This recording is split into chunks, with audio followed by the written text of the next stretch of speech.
It said, what is Ulurp? I just changed it to an R. It said, what is Ulurp? It didn't have an R in it. I just changed it to Ulurp. Oh. You missed that. All this stuff. Oh, well.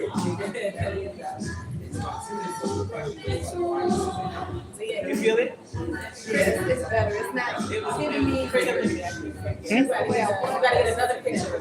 Yeah, I know. I got you. Yeah, I got you. I got it. Kind of live right now, so.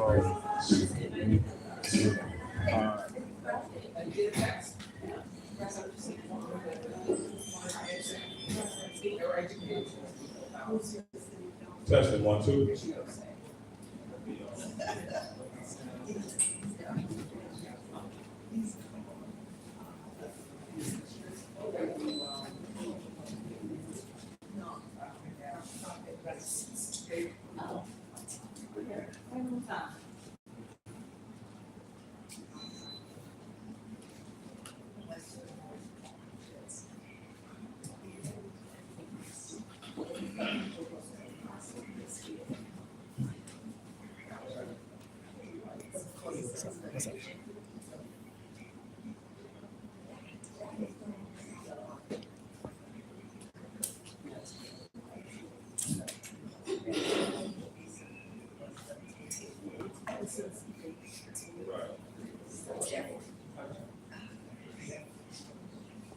Good evening.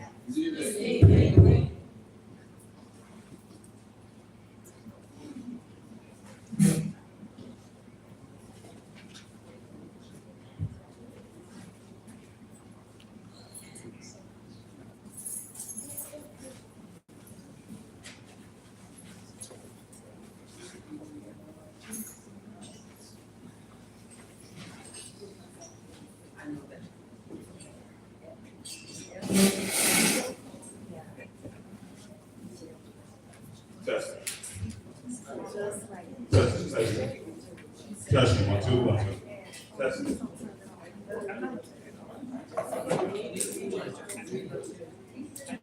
No, I didn't feel it. I feel it here. Right. I didn't feel it.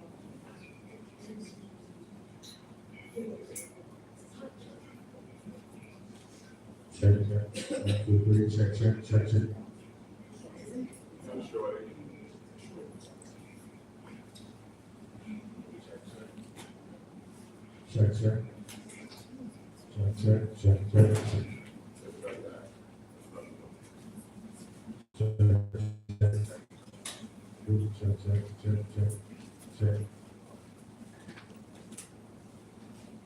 Testing. Leave it there. All right, good evening. My name is Henry Butler. I am the leader for the 56th Assembly District, Vice Chair of the Kings County Democratic Party. So glad you all can make it. Before I go into any more details, I'm going to have President of Vida introduce herself, and she's going to introduce a speaker who's going to speak for a couple of minutes from Congressman Jeffries' office, and then we'll get into tonight's program. Thank you, Mr. Butler. For those who don't know me, my name is Tiffany Berg, and I am the president of the Vanguard Independent Democratic Association. I would like my fellow board members to just stand up so everybody can see you, know who you are. Thank you for standing. So, before we get into tonight's agenda, which is our housing town hall, I know everybody is asking and wondering what is happening in government as it is shut down. So, without further ado, I would like to bring up our guest speaker tonight, who is a representative from Congressman Jeffrey's office, Selena, to give us an update on what is happening. Good evening, everyone. As previously indicated, I work for Leader Jeffries, who's in DC right now, continuing to fight on our behalf to see if we can reopen the government. If you don't know, a government shutdown happens when Congress fails to pass an appropriations bill or a continuing resolution, essentially funding the government and saying how much funding will go to federal programs for the fiscal year. And the fiscal year each year runs from September 30th to October 1st. And so it's been about 20 days since the government has shut down, and since then, a lot of federal programming has lost funding. Federal employees have been furloughed. Many, like myself, and probably many in this room, are deemed essential, so you're still working without pay. And as you may know, which may affect many in our community, most likely, the presidential administration is now saying that starting in November, SNAP may not be funded. And we just want to highlight that in past government shutdowns that have lasted more than 30-day threshold. For example, in 2018-2019, under the first Trump iteration, SNAP was continued to happen, and folks still got their SNAP and WIC benefits. There is a $6 billion contingency for this program, but to run SNAP for 1 month, it costs $8 billion. And so what the Democratic caucus in the House is doing, under the leadership of Leader Jeffries, is sending a letter signed by all of the Democratic caucus to urge USDA to find whatever funds necessary to continue to fund SNAP for November, given that this is when Thanksgiving happens and folks need to continue to eat. Now, with that being said, there is a very big possibility that SNAP will not be funded for the next month. And if you are affected, please contact our office. I have some of my business cards, and there's some information of our office outside as well.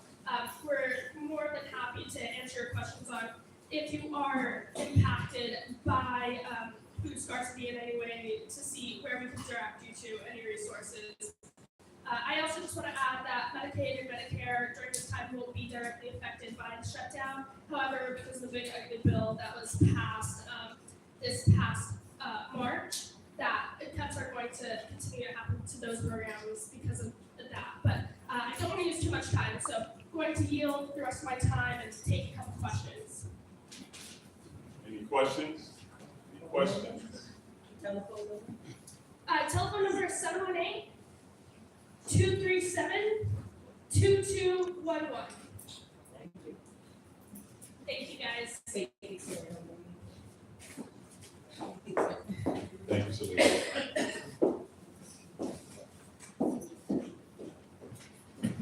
So we'll introduce ourselves, just give each other like 30-second intro of who we are, and then we're going to get started with the program.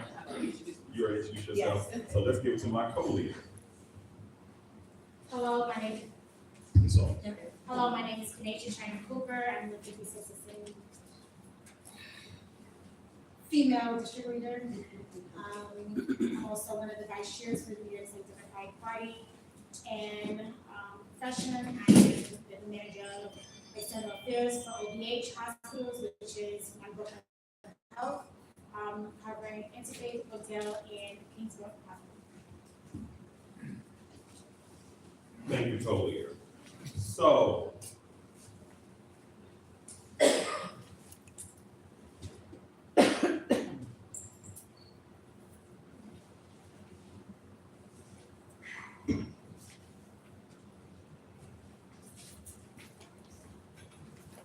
tonight's meeting, town hall, is about the Ulurp process, which means Uniform Land Use Review Procedure.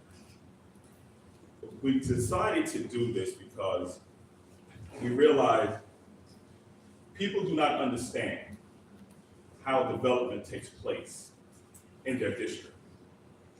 They see a building go up, they see the rents for it, and they swear the elected officials allowed those rent prices, or the community board, or whomever. So what we want to do is to make sure that you understand exactly how this process works, so you can get involved in the process from the beginning, not at the end when it's been voted on by the city council and signed into law by the mayor. Because once it's signed into law, it's the law, right? And what happens far too often, then we go to the electeds or the community board and speak on our dissatisfaction on the project, but at that point, there's not too much that can be done. So I'm speaking on this because I served 17 years on the community board. 5 years I was the chair of the board, and I was a district manager for 10 years. So 15 of my 17 years I was in leadership on the board. I learned everything about housing, land use, zoning from going to community board 3 meetings, particularly the TB3 housing and land use meetings. So we're going to explain what Ulurp is so you can understand what it is. And then after that, we'll take questions, but then we are also going to talk about the ballot proposals. There are 6 ballot proposals. Now, we would not be doing our job as an organization, as district leaders, if we did not make sure that our residents, our constituents, were educated on everything that's going to be on that ballot starting this Saturday, the first day of early voting. Because several of those proposals will affect the Ulurp process. If they pass, you will have a whole new Ulurp process. So I'm going to explain what it is now. And then after that, we'll take questions, and then we will go into the ballot proposals. And I'm sure you probably have questions after that. So, history of Ulurp. Realize something. Put my glasses on.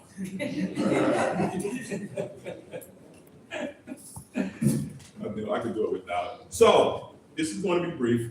On November 4th, 1975, New Yorkers voted for a new city charter which required uniform public review process for land use actions. This process was established on June 1st, 1976 under the name Ulurp. The establishment of Ulurp reflected 2 trends: the rise of community board involvement in city development and increased community engagement in governance. Community planning councils were established in Manhattan in 1951, and other boroughs soon created similar groups. By 1968, New York City was divided into 62 community districts, each with a community board advising the city planning commission. As you know, we are Community Board 3. We cover all of Bedford-Stuyvesant. You have other community boards. CB4, for example, covers Bushwick and Williamsburg. CB2, which is right next door to us to our west, covers Clinton Hill, Fort Greene, Prospect Heights. CB3, we're just Bed-Stuy. And I made a mistake, CB4 only covers Bushwick. CB1 is Greenpoint or Williamsburg. The land use responsibilities of community boards were described in the revised 1975 city charter and are reflected to this day in the Ulurp process. Remember, that's 1975. This has been the same since 1975. The city today has 59 community districts, each represented by a community board. Members of community boards are appointed by the borough president and the city council. So if you want to be on the community board, you have to put your application through the borough president's office, but also try to get a recommendation from your local city council member. What is Ulurp? The Uniform Land Use Review Procedure is New York City's approved process for changes to how land is used as required by the city charter. The goal of Ulurp is to provide a standardized and transparent review process for important land use decisions that incorporate public feedback. Key participants include community boards, borough boards. The borough board is all of the chairpersons from all of the community boards. So when I was a chair, I would go to the borough board's meeting, which were held that night at Borough Hall. Borough presidents, city planning commission, the city council, and the mayor. Not all developments requires Ulurp. However, changes to the rules for development called zoning must go through public review and approve. Now, before we go through the whole process of Ulurp, you need to understand about zoning. Like I said, zoning goes through Ulurp process. So, zoning is the language of the physical city. It aims to promote an orderly pattern of development and to separate incompatible land uses, such as industrial uses in homes, to ensure a pleasant environment. The zoning resolution is a legal instrument to regulate and establish limits on the use of land and building sizes, shape, height, and setback. Hold it right there. In simple terms, if you're in an industrial area, the zoned industrial, residential housing is not supposed to be there because it's zoned for industrial. However, there is something called rezoning. Okay, I'll get to that. Zoning regulates residential housing, commercial, stores and offices, manufacturing industry, community facilities like sports arenas or community centers. The majority of zoning districts allow a mix of land uses. So you can have residential on top, commercial underneath. You see a lot of that. That's mixed use. Zoning regulates building form, shape, size, density. You can have low, medium, or high. You see the examples of the buildings for low, for medium, and high. That's what zoning regulates. Height factors versus contextual. There are two types of zoning districts. You have height factor zoning, which for example is R6, or contextual zoning, which is R6A, R6B. Let me explain that real quick. When I was on Community Board 3, we rezoned, when I first joined the board in 2006, they were in the process of rezoning Bed-Stuy South, from Gates to Atlantic, Classen down to Saratoga, and parts down to Broadway as well, right? Gates to Atlantic is considered Bed-Stuy South. The zoning that they did, I came at the tail end, is contextual zoning, meaning the residential blocks, which are mostly 4 or 5 stories, brownstones or regular houses. The zoning we did was not just height, but if you wanted to build, you had to build based upon the type of housing that was on that block. That's contextual. That's meeting the standards of that block. They also downzoned. There were certain parts of the district where there were no height limits. You could build as high as you wanted to. So on some of the commercial strips, like a Fulton, an Atlantic, a Broadway, a Bedford, a Nostrand, they put height limits there. Also allowing mixed use of commercial. Hence, you see some of the housing that's gone up along Fulton. There's always commercial underneath. Then we rezoned Bed-Stuy North. That was led under me as a chairperson. That was Bed-Stuy North from Gates down to Flushing, Classen to Broadway. Once again, we did contextual zoning. So on a brownstone block, you cannot go over 5 stories. The reason it was 5 stories is because even though most brownstones are 3 and 4, you have 5-story brownstones do exist. So in order to bring them into compliance, we had to make the height limit 5 stories. So you may see on a brownstone block, a 5-story apartment building go up. But it can be no more than 5 stories. So that's the height limits we put on. Now, real quick, I don't get them confused. Landmarking is different. If you're a landmark block, you gotta build exactly how the landmarking says and exactly how the things look on that block. That's landmark. Okay? But we ain't getting into that right now. So that's what I mean by height factor in contextual zoning. So that R6, for example, the R6 zoning is like, if I remember correctly, it's like 7 or 8 stories that it can go up. R6A, most of our blocks, inner blocks are R6A and R6B, most of our residential blocks. Next slide. As of right. I want y'all to hear this one. Because a lot of times, you see a building go up, and then you see the rent for the studio is $3,000. Who allowed that? I'm going to yell at the community board, I'm going to yell at the elected official. Ladies and gentlemen, we live in a capitalistic society. We're not socialist yet. Which means if you own private land, you can build what you want to build as long as within the zoning, and you can charge whatever you want to charge. And if you can get that rent, you can charge that. If you can't get that rent, you're going to lower your prices.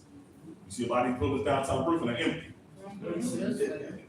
They were kind of charging half prices. But they're able to do that because they own the land, they own the property.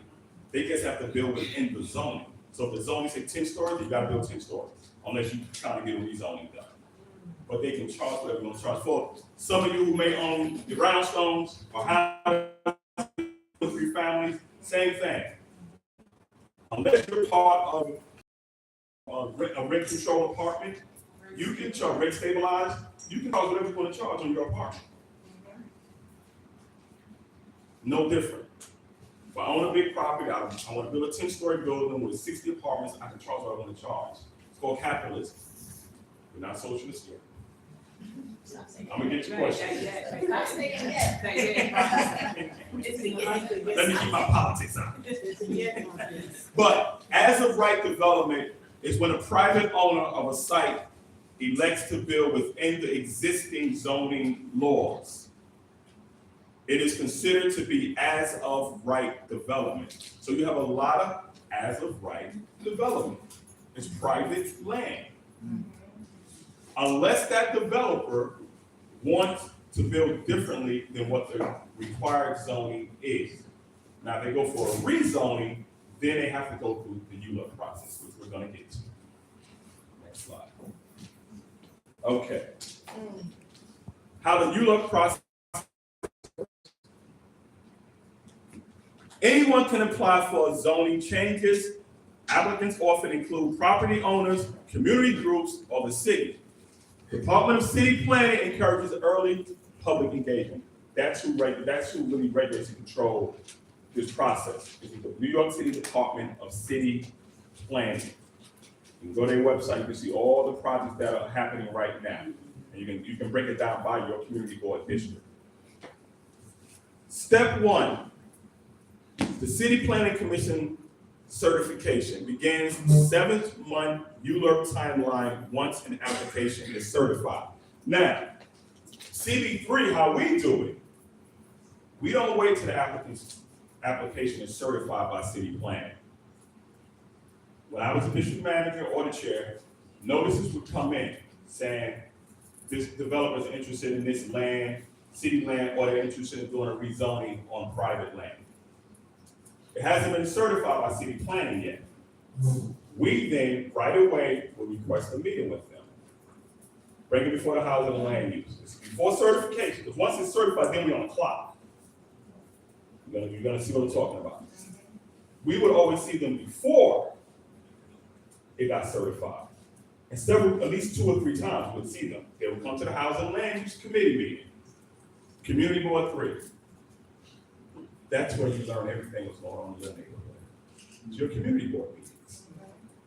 Anything that's happening in your district has to go before the community board. Anything with a city agency.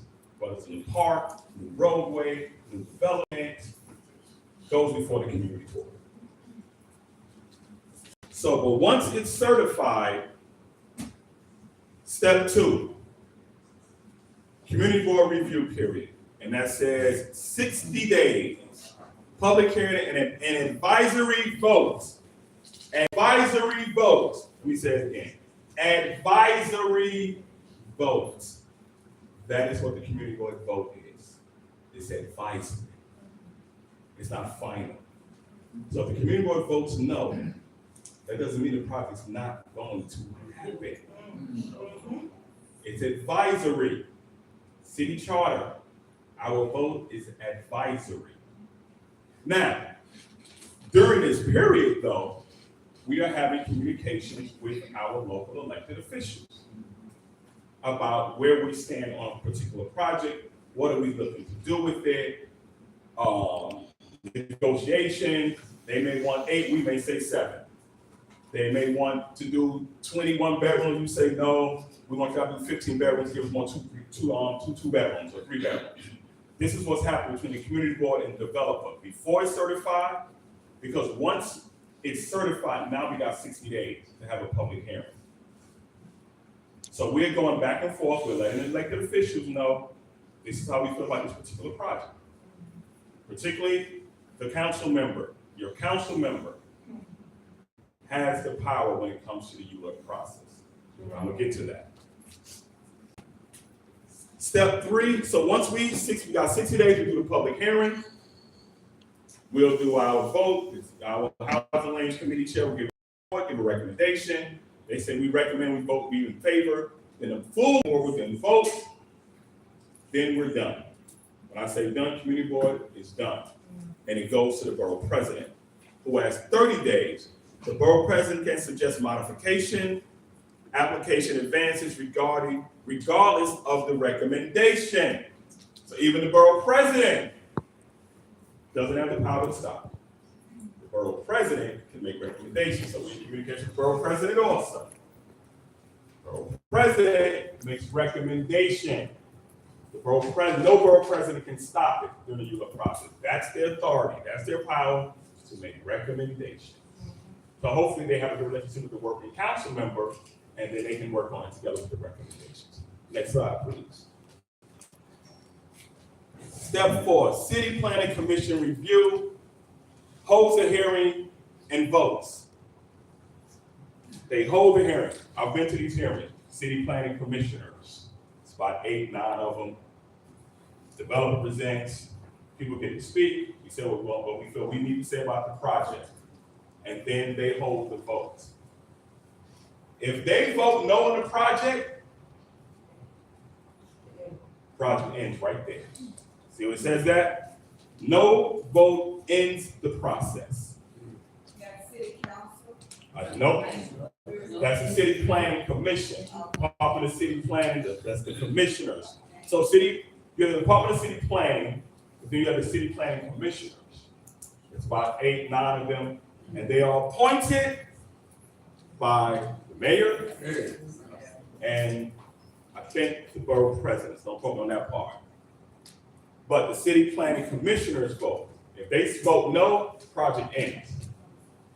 They vote yes, it moves to the next step.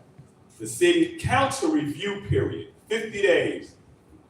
Goes to the city council. The city council usually goes before I forget the name of the committee, zoning and land use sort of, I can't remember the exact name of the committee, but it goes before that committee. That committee holds public hearings, and then it goes before the full city council, and they hold public hearings. Remember, public hearings are open to the public. That's why it's called public hearings. You can go to any one of these meetings and voice your concerns. That's what we miss out on. We're going to community board, we're screaming and hollering at the community board, 3 members who are volunteers, and then y'all don't go scream at the ones who are paid. Supposed to go to the borough president, supposed to go to the city planning commission, supposed to go to the city council, and go scream and holler at them. They're getting paid, not your neighbors who are volunteers. I'm gonna get to questions. Write down your questions. Yes, Don't please, forget it. so you don't forget your questions. So, It goes to city council. Now I'm gonna talk about the city council and the power of the city council. Remember I said now, the power is in the city council. 99.9% of the time, if a city council member wants a project, his or her fellow members will vote on it in favor of it. If they don't want a project, they'll vote against it. It's called council members' deference. Political term. Council members' deference. Meaning, hey, it's his district, he or she wants it, we're gonna vote for it. There's only been like that, I can remember twice where they voted against the council members' preference on a project. 99.9% of the time, the council member wants it, the council member gets it. This is why negotiations in the beginning are important, because the developer knows this as well. That's where the power is in the beginning. That's when the community board has the power to say to the council member, listen, this is what we want. And if the relationship is good between the council member and the community board, they work hand in hand together, we can usually get what we want out of the project. Nothing unrealistic, but we can usually get what we want. I've worked with late great Al Van, he was a council member. I worked with Cornigan, he was a council member. And I went my first couple of years, I left the board in 23 with our current councilman, Chio said. So I try to have work relationships with, when I was on the board, with the elected officials to voice those concerns of the board and of the community as a whole. But the council person is the one who has the power to make or break a project. After that, they vote on it. If they vote in favor of it, it goes to the mayor. And the mayor has 5 days to either veto it. So the mayor, said the mayor does veto it, the council can override with a 2/3 vote or approve it. Once the mayor approves it, it's a law. It's not no just a vote. It's the law.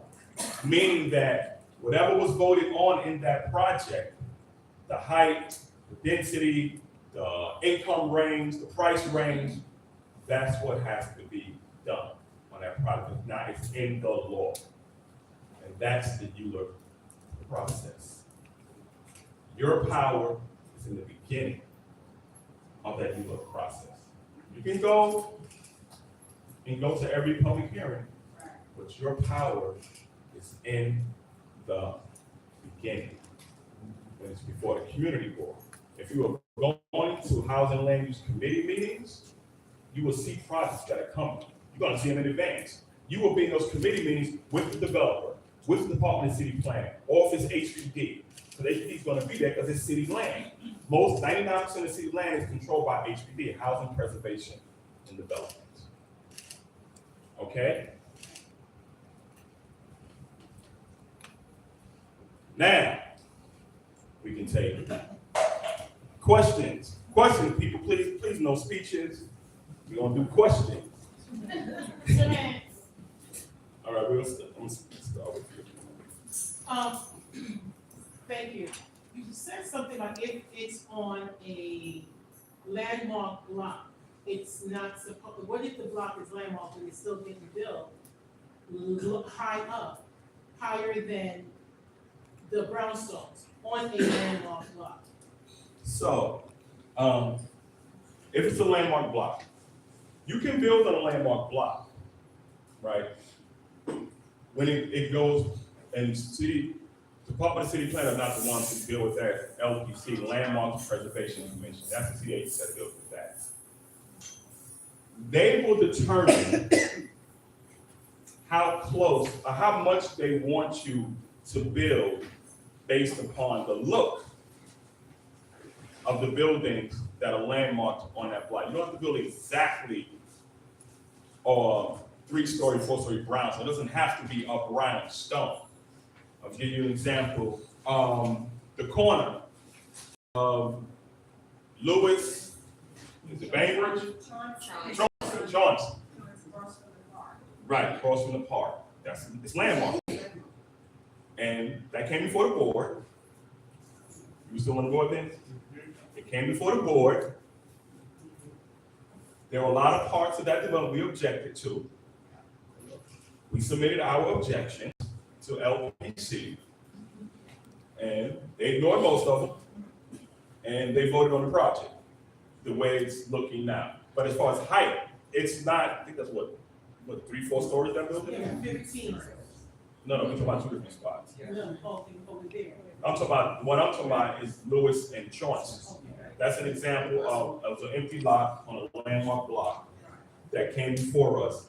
It has to be built, it has to look similar, but it doesn't have to be a brown stone. No, it would be as high as 15. It doesn't have It doesn't have to be. No. Well, you have to tell me, I don't want to get into specific projects. So we can talk afterwards. You have to tell me what building you're talking about. Because if you can't build above the zoning of that block in that area.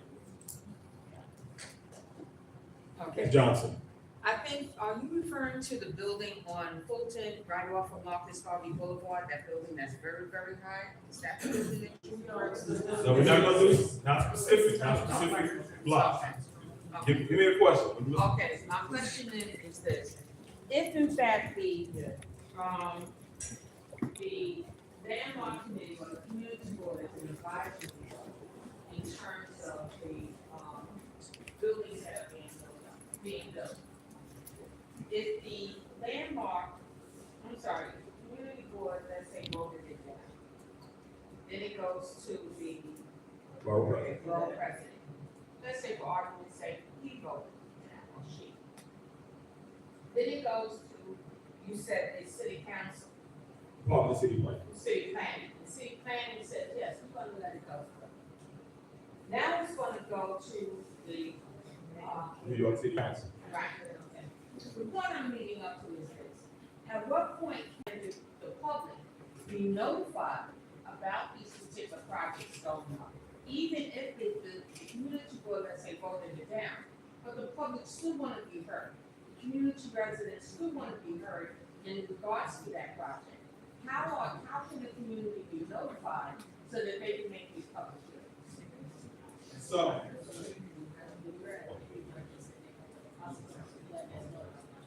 right, so I will say this, I don't want to speak when I was on it. If it was a project that we voted down, but what we knew was gonna still move forward, we would inform residents next steps. It's going to